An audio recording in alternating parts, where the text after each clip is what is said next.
પહેલા છે ને હું રસોડામાં કામ કરતી ને તો કોઈ મને પૂછતું નહીં કે તું થાકી ગઈ હોઈશ, બેસી જા, થોડો આરામ કરી લે.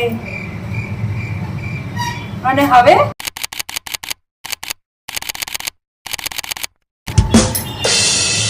એ જ કામ હું રીલ્સ બનાવતા કરું છું ને તો લોકો પૂછે છે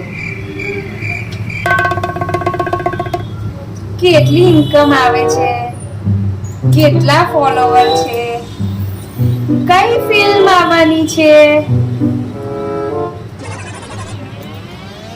અરે ભાઈ, કામ પણ એ જ છે, સબ્જી પણ એ જ છે, રસોડું પણ એ જ છે અને હું પણ એ જ છું.